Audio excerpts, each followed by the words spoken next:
Arrêtons-nous quelques instants, quelques minutes sur l'Égypte. 2 ans après la chute du président Moubarak, l'Égypte est en ébullition. Des manifestations qui dégénèrent au Caire, des violences meurtrières à Port Saïd, une mise en garde de l'armée égyptienne qui parle d'un effondrement de l'État, je cite, en cas de poursuite de la crise que traverse le pays. Est-ce déjà le commencement, le début du crépuscule des espérances nées après la chute du Raïs? Les autorités égyptiennes, le président Morsi en tête, ont-ils la légitimité et les compétences pour stabiliser le pays? Pour en parler, le plaisir d'accueillir en direct de Londres, Tariq Ramadan, bonjour. Bonjour. Merci d'être avec nous jusqu'à 8h, islamologue, professeur à l'université d'Oxford. 2 ans, Tariq Ramadan, c'est à la fois très long et très court pour transformer un système politique, a fortiori le système politique égyptien, assurer la stabilité du pays.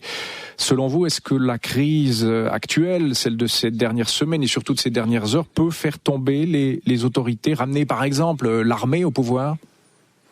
Écoutez, tout est possible aujourd'hui. Vous savez, moi, depuis le début du processus, déjà, dans le processus historique, 2 ans, c'est extrêmement court pour réformer les institutions égyptiennes et le gouvernement. Ça, c'est un premier fait clair. La chose qui est particulièrement difficile, c'est que moi, j'ai toujours eu une position par rapport à ces soulèvements qui était une position d'être prudemment optimiste, parce qu'il y avait beaucoup de questions qui étaient en jeu, beaucoup de défis.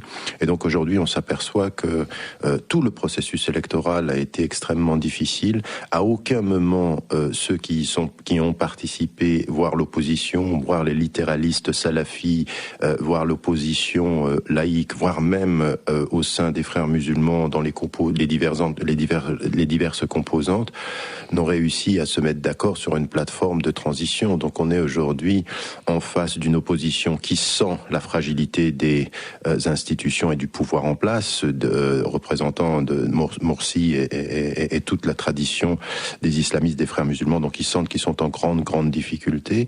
Et derrière la scène, depuis le départ, en fait, et c'est ce que j'ai dit depuis le début, l'armée n'a jamais, en fait, été écartée réellement du pouvoir. Et donc, il est tout à fait possible que, au vu de ce qui est en train de se passer, eh bien, en embuscade, l'armée reprenne les rênes et impose sa présence à nouveau. Quel serait le déclencheur là pour que l'armée, qui vous le dites, n'a jamais vraiment quitté les rênes du pouvoir, arrive formellement au pouvoir? Que faudrait-il encore ?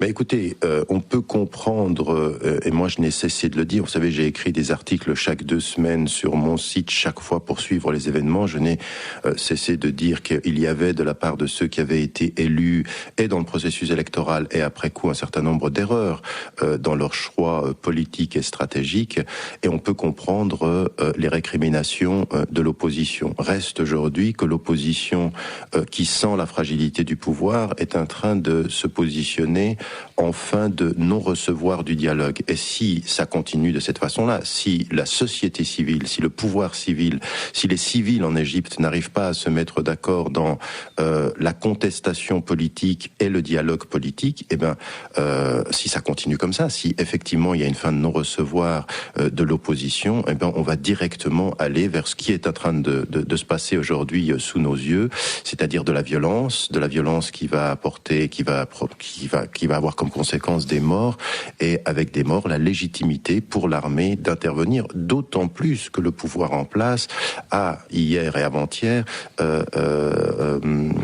déterminé ou produit des décrets qui permettent effectivement au pouvoir de s'appuyer sur l'armée pour maintenir la paix sociale. Donc vous êtes en train, sensiblement, légalement, institutionnellement, de donner une nouvelle légitimité à l'armée qui, et c'est le dernier point que j'aurais voulu mettre en évidence, avait déjà dans la constitution nouvelle qui a été votée, eu des pouvoirs discrétionnaires à l'intérieur de la société civile qui étaient plus importantes, stipulées de façon beaucoup plus claire dans la nouvelle constitution que le pouvoir qu'elle avait sous Moubarak de façon informelle. Donc c'est dire qu'aujourd'hui on est dans une situation de transition extrêmement délicate. Oui, vous l'avez dit, hein, le pouvoir en place, les frères musulmans, Mohamed Morsi ont fait des erreurs.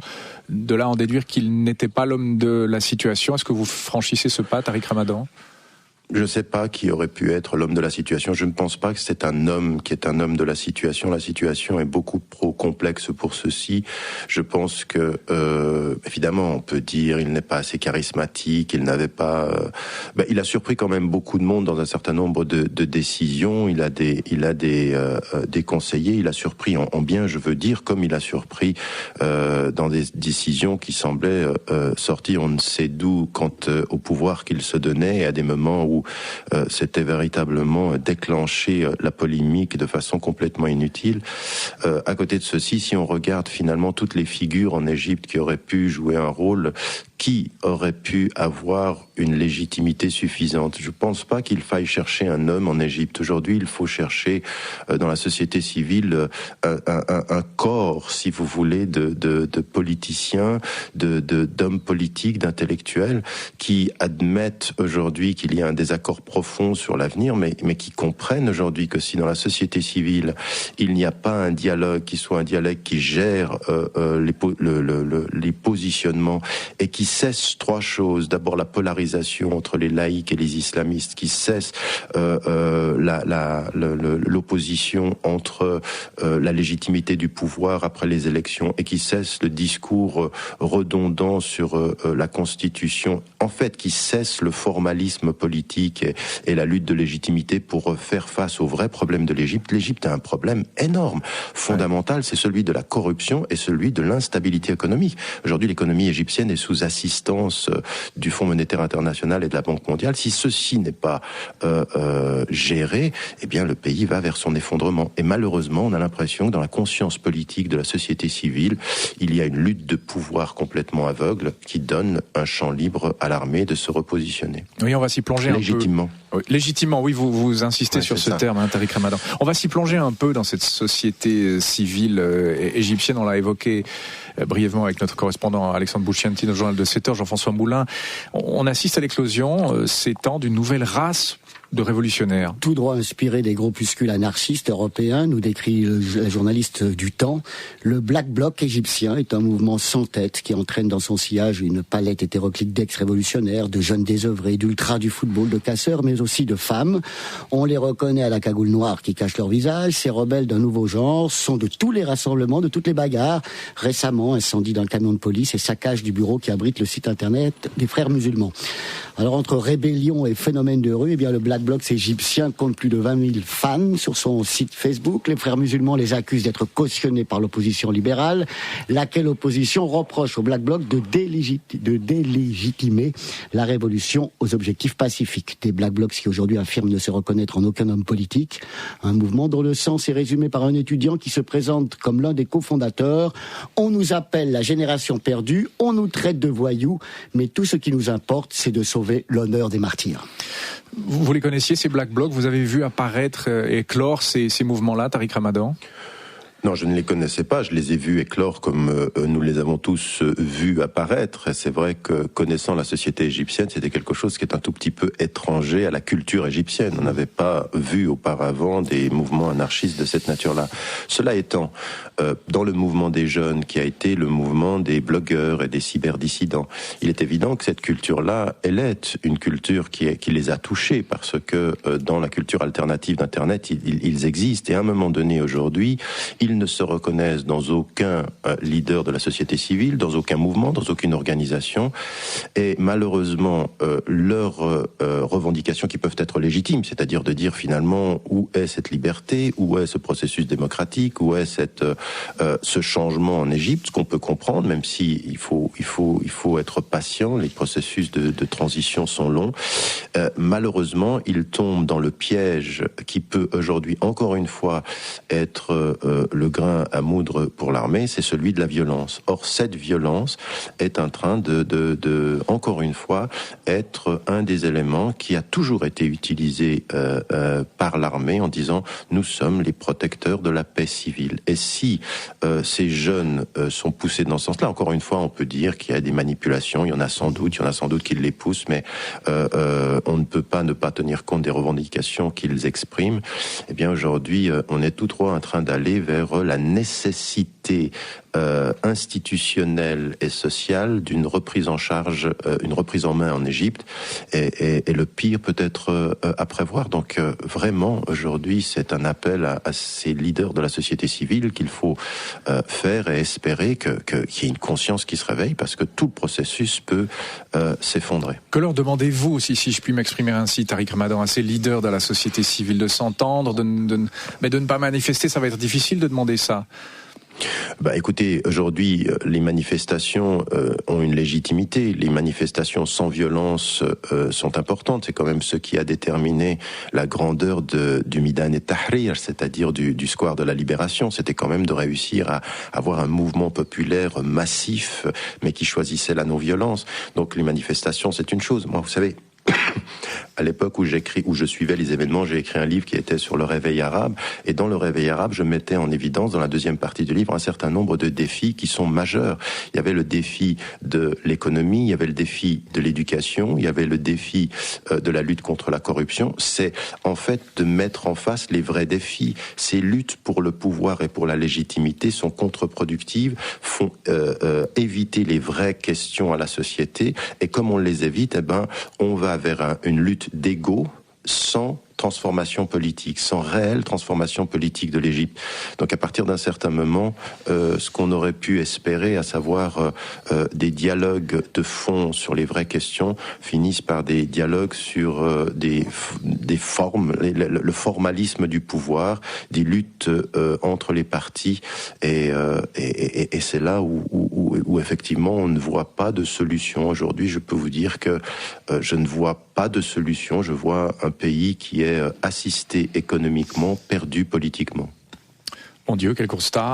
Un autre conflit un peu plus à l'ouest, c'est le Mali. Tariq Ramadan, vous vous exprimiez sur cette antenne à Forum il y a quelques jours, sur ces islamistes du désert qu'on aurait laissés comme ça dans la nature, sur des terres très riches. Le Mali, intervention française qui avance, ils ont repris Tombouctou avant-hier. C'est quoi? C'est la guerre du pétrole et de l'uranium? On nous refait le coup de l'Irak? Comment vous voyez les choses quelques semaines après le démarrage de ce conflit? Écoutez, d'abord, ce que je dis toujours, comme j'ai pu le dire en Égypte ou ailleurs ou en Afghanistan, il faut prendre des positions de principe, c'est-à-dire que ces mouvements et l'application qu'ils faisaient de la charia, c'était contre notre religion, contre l'islam, et il fallait les condamner. À mon sens, il fallait déjà prendre des dispositions en amont par rapport à ces mouvements-là, plutôt que de les laisser s'installer, puis ensuite d'établir des alliances avec des mouvements indépendantistes touareg du nord du Mali, et on a laissé faire d'une certaine façon, alors que quand je visitais le Mali il y a 5 ans, déjà ce problème était apparent et récurrent, et on ne faisait rien. Or aujourd'hui, on est en train de s'apercevoir que les Africains, moi je suis même critiqué par des Maliens ou par des Sénégalais qui célèbrent l'intervention française.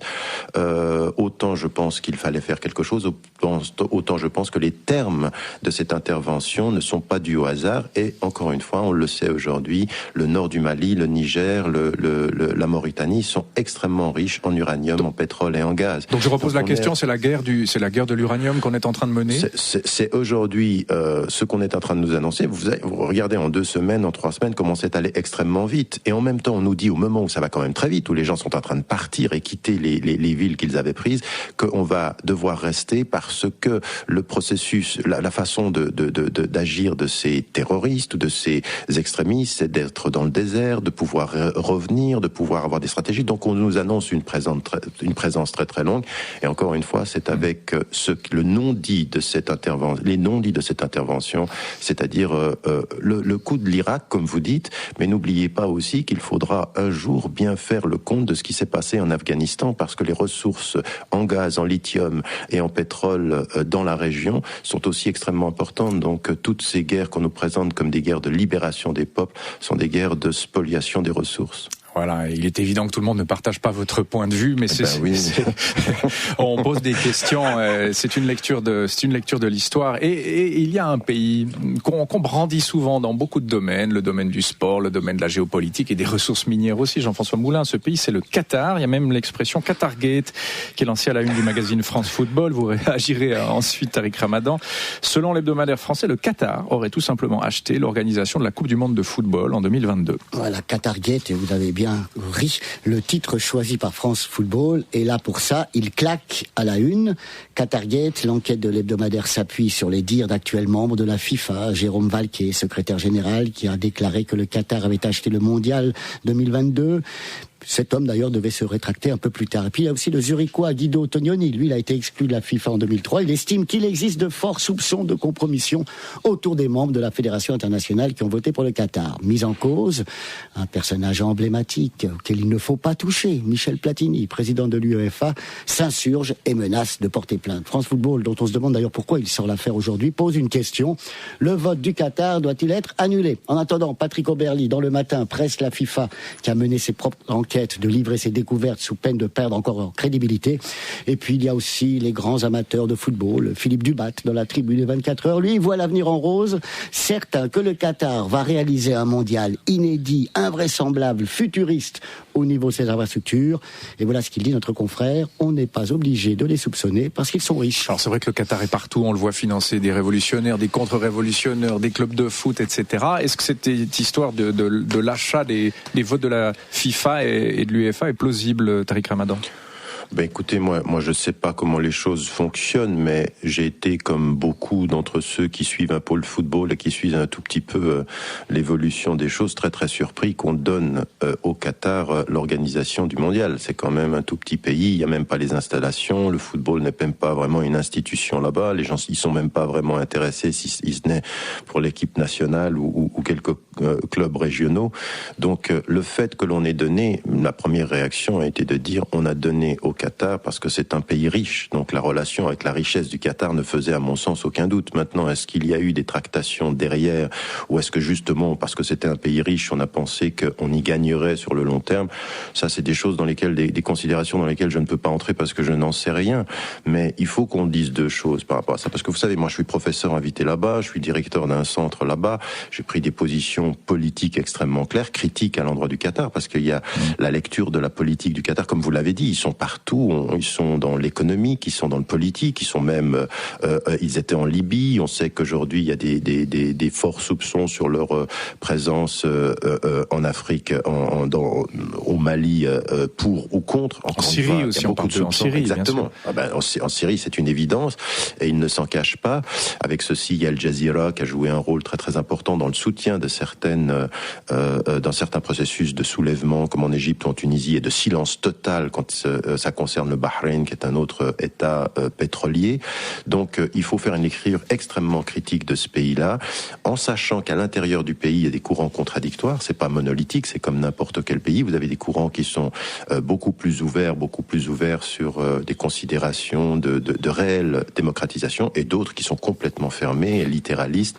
Et donc, encore une fois, ça, c'est une critique qu'il faut faire et que je ne m'interdirai jamais de faire, et qu'il faut faire du football jusqu'à la place du Qatar dans les relations internationales. Maintenant, il faut aussi qu'on dise une chose, parce que implicitement dans votre question, il y a une question qui est importante, c'est comment l'Occident gère ses relations avec les pétromonarchies. Et on a l'impression effectivement que tout est un peu possible pour les pétromonarchies à partir du moment où elles ont l'argent. On ferme les yeux sur des traitements des oppositions, on ferme les yeux sur la non-démocratie, on ferme les yeux sur le traitement des femmes, on ferme les yeux sur les droits humains, uniquement parce que le pétrole et l'argent fait taire. Il faut aussi que nous, on se regarde en Occident et que on soit un tout petit peu cohérent avec nos politiques. Parce que si, au bout du compte, on a donné la Coupe du Monde au Qatar parce que c'était un pays riche, ben ce n'est pas légitime. Il faut donner au pays qui est le mieux à même de porter ce projet, non pas pour la richesse de la nation. Oui, Tariq Ramadan, vous l'avez dit, vous travaillez d'ailleurs au Qatar, donc vous connaissez bien ce pays. On va parler de